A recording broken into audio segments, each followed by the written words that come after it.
So a question that we often get asked is, why is my camera either under or overexposing without my control? Or another way to put the question is, why is the shutter speed changing without me asking it to? Now the quick answer is that this little button here, which is the bracketing button, has accidentally been activated. When a camera is asked to do bracketing, it will show up as if you push and hold that button, you'll see a little screen here which says 0 frames. Now accidentally, you can quite easily push this button while you're holding the lens and then put it onto 3 or 5 or 7 frames, and what happens then is that the camera takes a picture underexposed, correctly exposed, and then overexposed, so that you have a choice of exposures to choose from.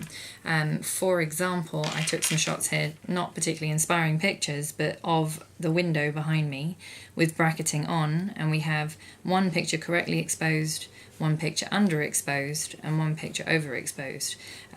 You may not want that, and you may have turned it on by accident. It will also then change your shutter speed without your control.